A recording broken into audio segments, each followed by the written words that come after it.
This week our topic is on motivation and learning, and while it's just one chapter, I have provided quite a few resources to you for reading and watching regarding the topic of motivation. In addition to that, I've added a component of generational learners, because with adults we're dealing with a really large age group difference, and we've come to define those as boomers, Gen X, Gen Y, and so forth, that you'll learn a little bit more about this week. So I think I've mentioned this before, but you will get out of this class as much as you put in. There are a lot of resources on this week's page, and I've noted things that are required, but you are going to find links that I hope that you just kind of venture down and watch a little bit more and engage a little bit more, because honestly, motivation is the key. It is where rubber hits the road, if you will, when you're working with adult learners. So I just want to highlight a few things in the chapter and then maybe take a look at some of the resources you have this week. But this is one of my favorite sayings in this chapter. Motivation is the drive and energy we put into accomplishing something we want to do. We cannot see or touch it, but it is ever present in our thoughts and action. And I think that that is just it's somewhat ephemeral or not tangible, but it is something that is definitely there. And we know that this is driving energy that engages us with learning. Your chapter begins by talking about motivation can be extrinsic and, I put the and, they said or intrinsic. But I think that there can be both. And they talk about receiving recognition versus reward. And the versus reward part is my addition. And they talk about recognition as being able to receive certifications or some sort of, maybe you're going to get a salary increase. But I think there's a subtle difference between recognition. Recognition can go almost to the core of who we are and help us define who we are. Whereas a reward is very temporary. It might be that salary. Of course, if it goes for a whole life, it might seem somewhat permanent. But it might be that jar of candy that I've seen given out to kids when they learn their times tables or whatever it might be. Or a lot of times teachers will motivate by giving classroom bucks. Those kinds of rewards are recognition, but they aren't the kind that really stick with us. They're not the kind that actually will be transferable almost into an intrinsic way of motivating us. And that's why I added the word and, because I think that there are extrinsic and intrinsic motivations that can be pushed together, especially when we look at recognition. The reward being something that's really temporary, and the recognition that something is going to the core that builds some self-esteem, and then by building that self-esteem, their intrinsic motivation to do more actually takes place. So that's something that I thought about as I read that part of the chapter. They also said that the internally of value to the person, curiosity or mastery. And that's why I say I think that recognition can go that way, even though it seems somewhat extrinsic. It is different than a reward. They talk about Daniel Pink. He's considered the guru on motivation. I've provided for you a RSM video on that. He has lots of books out there. He writes a lot for the business world. But he talks about autonomy and self-direction. This psychologist at DC that I've featured as a video for you, he talks about intrinsic motivation in particular, and it goes toward this concept of autonomy. So we'll talk then a little bit about the motivational theories discussed in this chapter. And motivational theories are really helpful if we understand them, because then we can either try and use them to help facilitate learning, or at least understand them in terms of what the learner is coming to us that they want to learn. And so they talk about these classical motivation theories, and they're based on humans as, and that's the need base and what we're motivated by. And they go into a great deal of the conversation about that. So I don't need to really go over that too much, other than say that we are looking at oftentimes at whether they are extrinsic or intrinsic types of motivation. And I think that you'll be able to divide those down. In fact, it does that a little bit better in the next table in your chapter. You also talk about Houle. Again, we revisit Houle and his inquiring mind theory. He has a theory that we have a few types of learners: goal-oriented. I've got to get to this thing. I want to achieve it. Nothing's going to get in my way. I'm driven. I'm passionate about it. Activity-oriented, where we're going to engage in the activities because we really like that kind of learning. We like that social thing. We like the emotional thing that's taking place. And then learners, because they're just learning for the sake of learning. They really just like to learn as much as possible. I don't think that all of these things are mutually exclusive. I think we in different set situations for different topics, we are motivated in different ways. So there's some things that I might be really goal driven. You know, I want to really get this done for some other reason. And then there's something I want to learn because there's a social aspect to it. And then there's something that's, hey, that I'm just really curious about it. So I think that it's not specific to one adult falls into those categories, but it's more like the topic or the situation, the context, and the culture of that learning. Then Boshier, who they introduce, the education participation scale. This one's actually been tested quite a bit as a learning theory. And here we're kind of just adding factors to the classical motivation theories. And so here you'll have the different factors. And this again is where I say that they're not mutually exclusive. It's not like the factor only falls into of what you're learning is only falling into one category, like this particular thing is social contact. I feel like that oftentimes we want a social contact, and maybe it goes with professional advancement. So you might have one or two, three, or four or more for reasons, these factors that are influencing your motivation to learn. So I think that they're talked about in a very linear way in your chapter, but I don't think you should think about them that way, because put yourself in that position as the learner. You can probably say to yourself, well, I want to learn, it's family togetherness, it'll have the social contact, and maybe make some more friends. So I have some different types of factors folding into the motivation that I'm having for learning something. All right, next one. McCluskey's theory of margin. Now, this has been a perennial favorite of graduate students because it talks about whether you've got a power load margin, and that means you have power, you have all these facilities or resources at your hand, and then you have all these loads, these demands on your time. And he talks about this margin. A margin allows a person to invest in life, expansion projects, and experiences, including learning experiences. And essentially, they give you a formula in there to calculate your own power to load margin.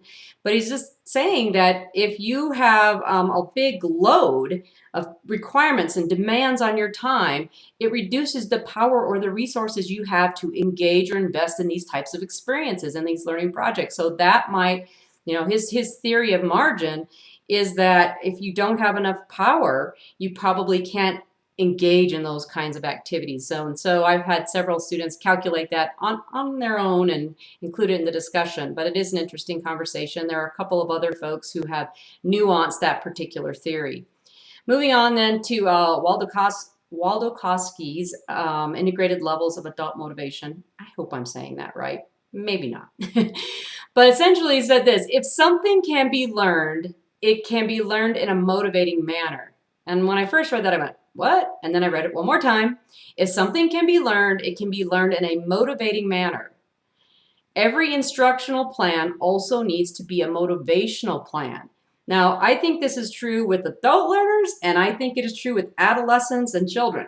If we are going to, especially with that group, the latter two, if we're going to want them to engage in the learning, oftentimes they don't come with a need. What they're doing is compulsory.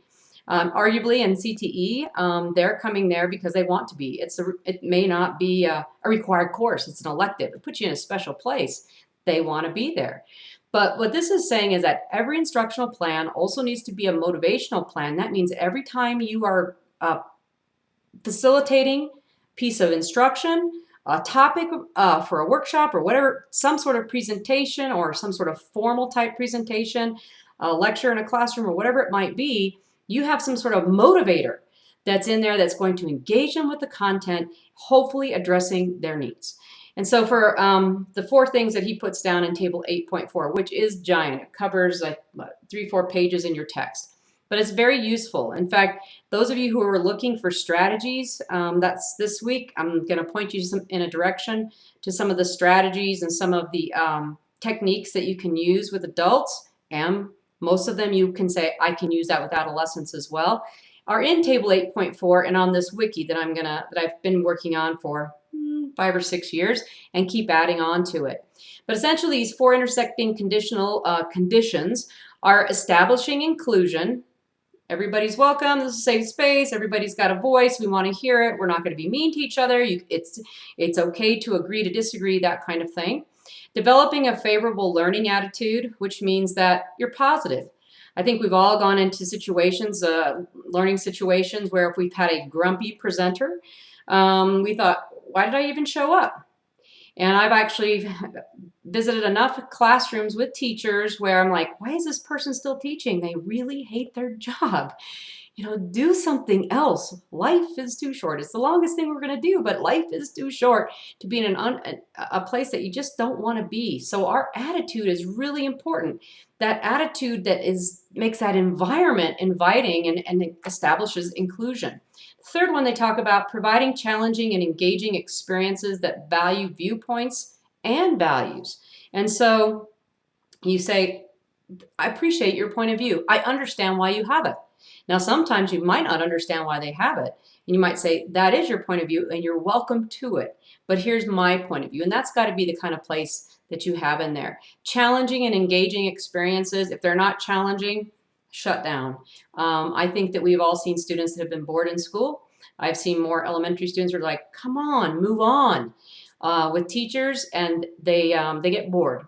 And oftentimes they're out of school fast enough, or they have to go to do something alternative because they are just flat out bored. Same thing happens with adults. They show up to a workshop like, this is nothing new.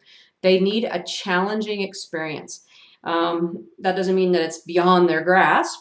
That means that you scaffold that learning, you connect to prior learning, and then hopefully they find it challenging, that they're just so engaged with their thought about how to solve that problem, how to maybe meet their need that they've gone in there with, that they're just totally enthralled with what's going on as you facilitate that learning.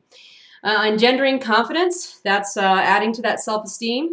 And that means that you're doing things that are positive in there. And sometimes we critique. Critique can be formative feedback that is positive.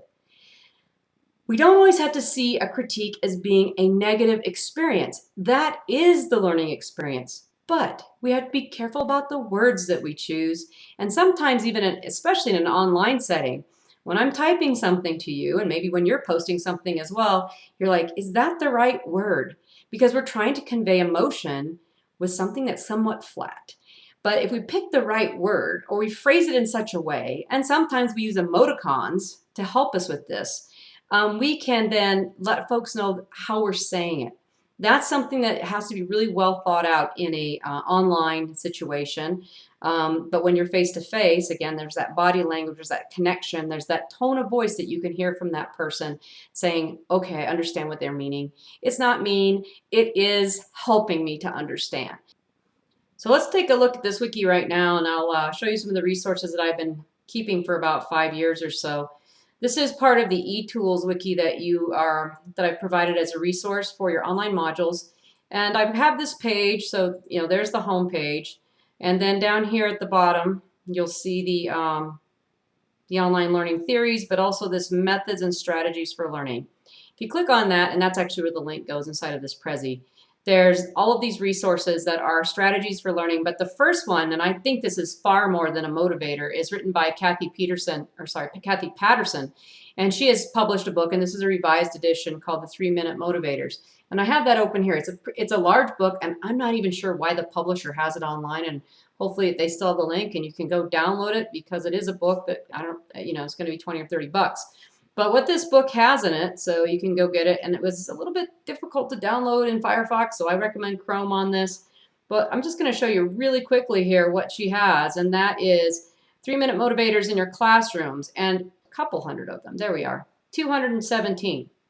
Now, obviously, not all of these are going to be useful in every topic or every situation, but again, it's like that toolbox. You say to yourself, what tool could I use to really engage or motivate my learners? It doesn't have to come at the beginning. It could actually be something in the middle. It could be some sort of a lab. But this is a resource that's on that wiki that I've provided you with. I think that you'll find useful as you're thinking about what tools can I use. So spend some time engaging with your learning on that on this wiki. Teaching strategies in science. Those of you who are teaching, I know, agriculture and family consumer sciences related to STEM. Kinds of concepts. This web page has some really good examples for when you're doing indoor labs, field labs, processing science, so on and so forth. There's probably 50 or 60 of them on this page. Teaching strategies on Merlot for educators. It's pretty good for a kind of a formal college situation. These strategies from the University of Minnesota. This is actually a PDF. There it is. This is a nice glossary of teaching strategies, and it goes through book on tape, so on and so forth. Some of them are elementary, some of them are definitely secondary, but you might find some other good ideas or tools or strategies for engagement and motivation. That's really what engagement's all about.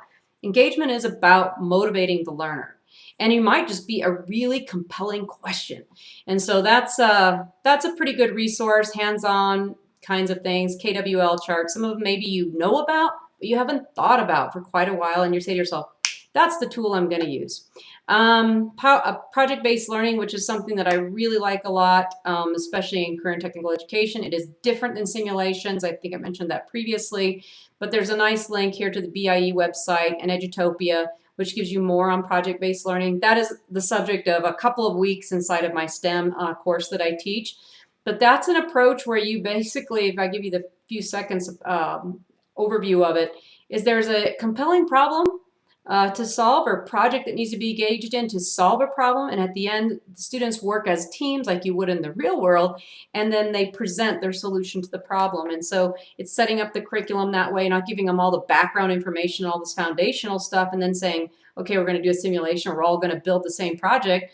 It's like, here's the situation of the problem, how would you solve it? And through backward design, through the idea of, oh, I have to solve this problem, they learn those basic foundational understandings. And that sometimes can take a little bit more time. Direct instruction is really fast, but it doesn't have as much research to show the retention, because it's oftentimes listen, regurgitate, versus I'm doing this, I'm actively engaged, I've touched my senses, I'm going to remember this for some time to come. The 5E learning model, which I talked about, this is all part of this wiki previously. I really like this: engage, explore, explain, extend, evaluate. If you're creating a piece of instruction or on a topic that you want to facilitate the learner, if you have those 5 elements inside of that topic, I think that you'll be able to go a long way. Teaching with simulations. Simulations are different than project-based learning. I like this link because it talks about the difference. The simulation is authentic as it can be, and it may not be you're solving a problem, but you're put into a situation. So that's how it's a little bit different than project-based learning. Teaching methods for active learners. The term active learners always hits me a little bit funny. Of course, learning should be active. It shouldn't be passive, but it's a terminology that has been used largely in the 90s and the early 2000s. But this page has got some methods for active learning, and it's got some links to some resources that might be very useful to you. Again, as you look for tools, you know, they're talking about discussion and gaming and graphic organizers and interactive teaching and lecture. So this page, I've just connected a whole bunch of some good resources, and it'll probably continue to grow as I run across them. And then this last one here is right out of your textbook. And in fact, these pages with that table 8.4 is on Google Books. So I don't need to click on that one, but you're familiar with that. And that gives you some indication. Some of them are, you can use a strategy to deploy the approach, if that makes sense. They're not all the things there are necessarily a strategy, but the environment or the attitude that you want to express during the teaching and learning situation. So hopefully that's helpful to you. Going back here to the Prezi, then that's a look at the wiki. And then adult motivation, this is the critic in the chapter. All says about motivational theories this: motivation theory stigmatizes people we regard as unmotivated because motivation problems are only attributed to the individual. Now I had to really stop and digest. Let's back that up before we read the rest of this. Motivational theory stigmatizes people as we regard as unmotivated. So automatically we're thinking to ourselves, the learner is going to be unmotivated, so I'm going to do this to motivate you. And she argues that motivation should be reconceptualized as a relational phenomena that is not just situated within the individual. She urges that instead of asking what motivates adults to study or to learn, research should focus on who states that this is a problem and why, and the reasons for this conclusion. So in other words, if you're asking that question, maybe what you're presenting isn't really relevant or meaningful to the adult. Her whole problem with all of these theories is that you are assuming that adult is coming unmotivated. And her argument is if they're an adult, they're coming to you, they're going to be motivated. Well, that's just what one of the critics say. I present it to you out here, but I think that all of us work in situations where people are coming in maybe lukewarm, and so some of these techniques will help us. And certainly they will keep them engaged in the topic and not say, I'm not interested in that and moving on. So those are some of the techniques uh, discussed in this week's text and also the resources I provided to you in that wiki. So linking theory to practice, which is part of the end of all the chapters in this text. They give you some self-directed or some self-help, but I'm linking for you into terms of practice how we might have a different learner depending upon the generation. I think that we're not only, we've already talked about secondary versus post-secondary. We're talking about adolescents, children, and adults, but within adults, there are divisions.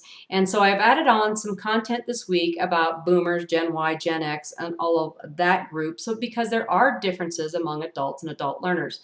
And in fact, I've provided for you a link to a website that shows you these generations. And so greatest generation, baby boomers, Gen X, Gen Y, and millennials, and then to be determined at the bottom. Some people are calling them the iGen or iGeneration. I provided some resources there. First thing you're going to notice is there's overlap.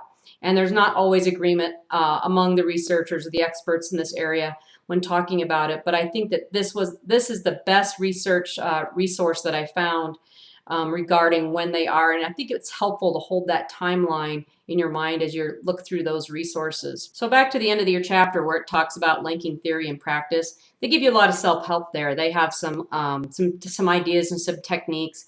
Some of them are, based on you as a learner, and some of them are based on you as a facilitator. But do take a moment to read them because I think that they're pretty useful in at least getting you to reflect on your own experiences as a learner and as your own experiences as a facilitator or as a teacher.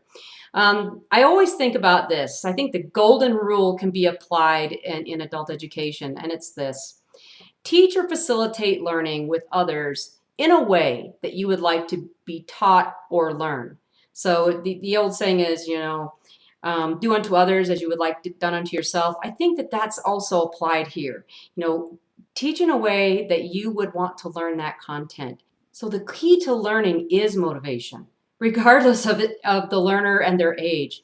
It's just a matter of, are they coming with their own intrinsic motivation, or are we going to have to tie into extrinsic motivation and get them internally engaged in the learning?